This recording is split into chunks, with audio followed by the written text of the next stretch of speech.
ماہ رخ سدرا اور امل 3 بہنیں تھیں۔ مسلسل 3 بیٹیوں کے بعد ان کی ماں کا ویسے بھی خاندان میں کچھ رعب نہ تھا اور گھر میں امجد صاحب کی بھی طبیعت بہت سخت تھی۔ امجد صاحب اپنے بھائیوں میں سب سے بڑے تھے۔ ان کو گھر میں ہر وقت غصہ، تناؤ اور شک کا ماحول بنائے رکھنے کا بہت شوق تھا۔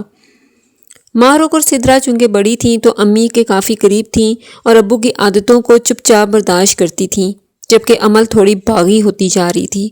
جب وہ اپنے چچا ماموں کی بیٹیوں کو دیکھتی، اپنے کالج کے فرینڈز کو دیکھتی کہ کیسے کھل کر کہکے لگاتی ہیں، اور ان کے ابو خود ان کو گھمانے پھرانے، شاپنگ کرانے اور ان کی سہیلیوں کے گھر چھوڑ کے آتے ہیں، تو اسے اپنے ابو پر بہت غصہ آتا تھا۔ اسے اپنی امی پر بھی بہت غصہ آتا تھا، کیونکہ امی ابو کی ایسی طبیعت کو آج تک سہتی آ رہی ہیں۔ ایک دن امی نے کہا کہ تینوں تیار ہو جاؤ، بازار جا کے کپڑے لے کے آتے ہیں، پھر رمضان میں نکلا نہیں جائے گا۔ بیٹیوں نے تیاریاں کیں اور امی ابو کے ساتھ کپڑے کی دکان پر پہنچ گئیں۔ بہت اچھی دکان تھی، کپڑوں کی بہت اچھی ورائٹی تھی کہ دکاندار ایک ہلکا گلابی رنگ کا سوٹ امل کی جانب کر کے بولا کہ یہ آپ پر بہت اچھا لگے گا، یہ تو بنا ہی آپ کے لیے ہے۔ اس نے کاروباری انداز میں یہ بات کی تو امل مسکرا دی۔ امجد صاحب شکی طبیعت کے مالک تھے۔ انہوں نے فوراً امل کو کہا، بغیرت، بے شرم، کیسے دان نکال رہی ہے؟ ابھی باپ سر پہ کھڑا ہے، اور دکاندار کو بھی کھری کھری سنا دی۔ وہ بیچارہ معذرت کرنے لگا کہ بھائی صاحب، ہم تو ہر دوسری عورت کو ایسے ہی بولتے ہیں، ہم نے تو اپنا مال بیچنا ہوتا ہے۔ مگر امجد صاحب دکان سے نکل گئے۔ ماں اور بیٹیاں بھی پیچھے پیچھے دکان سے باہر آ گئیں۔ امل کو لگا کہ کوئی بھاری پتھر کسی نے اس کے سر پہ دے مارا ہو۔ اتنی شرمندگی کا احساس، وہ بھی سب کے سامنے، وہ رونے لگی۔ امی اور بہنوں نے بھی واپس گھر چلنے کا ارادہ کیا، اور سب بھی جانتے تھے کہ ابو نے بلا وجہ بات کا بتنگڑ بنا دیا ہے۔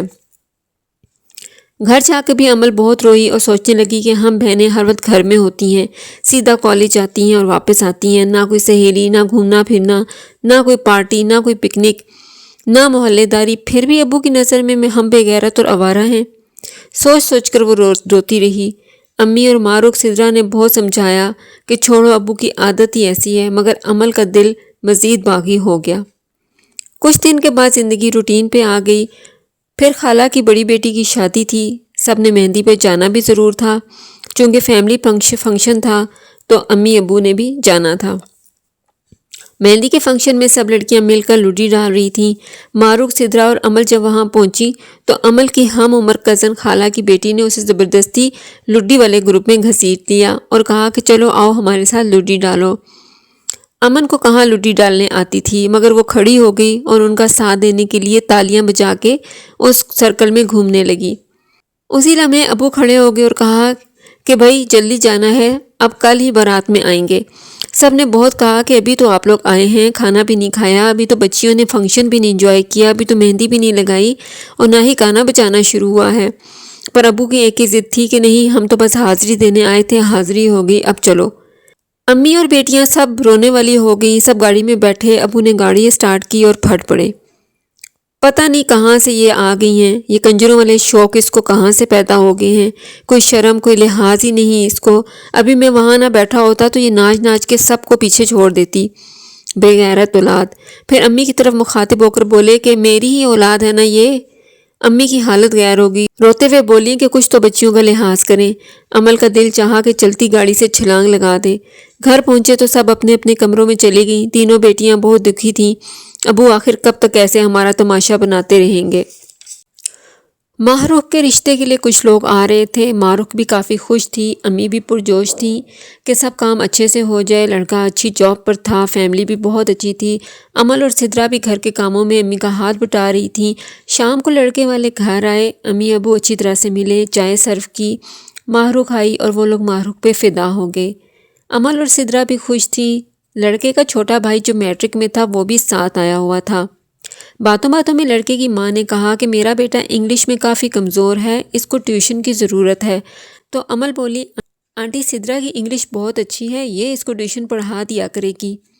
سدرا نے جیسے ہی حامی بھری، ابو فوراً بولے، ہاں جی، ان کو تو ویسے بھی موقع چاہیے، اپنی پڑھائی ہوتی نہیں، موقع چاہیے بس ہنسی مذاق کا، پڑھانا کیا ہے ان کو کچھ بھی نہیں آتا۔ آپ کوئی سیریس ٹیوشن کا بندوبست کریں اگر آپ اپنے بیٹے کی بھلائی چاہتی ہیں، یہ کسی کام کی بچیاں نہیں ہیں۔ لڑکے کی ماں بھی حیران رہ گئی اور بولی، جی بھائی صاحب، میں تو ویسے ہی بات کر رہی تھی، ہم ڈھونڈ لیں گے کوئی ٹیوشن۔ امل اور سدرا اتنی شرمندہ ہوئیں اور کمرے سے باہر چلی گئیں۔ کچھ دیر کے بعد وہ لوگ چلے گئے اور ابو بھی پورے گھر میں بدمزگی ڈال کے کہیں باہر نکل گئے۔ اب سدرا بھی رونے لگی کہ ہمارا کیا قصور ہے۔ امل کی برداشت اب ختم ہوتی جا رہی تھی۔ کوئی جگہ ایسی نہیں تھی جہاں ابو نے ان کی عزت رکھی ہو۔ کچھ وقت گزرا تو امل کے گھر کے قریب ہی ایک پرائیویٹ اسکول تھا، وہاں اس کو جاب مل گئی۔ آتے جاتے ابو امی کو باتیں سنایا کرتے تھے کہ دیکھنا یہ کوئی گل نہ کھلا دے۔ پہلے بھی اس کو بہت شوق ہے لوگوں سے ہنسی مذاق کرنے کا۔ امل اندر ہی اندر کوڑ رہی تھی، ابو سے نفرت بڑھتی جا رہی تھی۔ ایک دن امل اسکول سے واپس آئی تو تھک کر سو گئی۔ گھر کے نمبر پر اسکول کی کال آئی۔ اسکول کے پرنسپل سر رضوان تھے۔ سر رضوان نے کال کی، ابو نے کال پک کی تو سر رضوان نے کہا کہ میں امل کا پرنسپل بات کر رہا ہوں، امل گھر پہ ہیں؟ ابو نے بغیر پوچھے کہ کیوں کال کی ہے بولے اچھا تو اب یہ بھی سلسلہ شروع ہو گیا ہے۔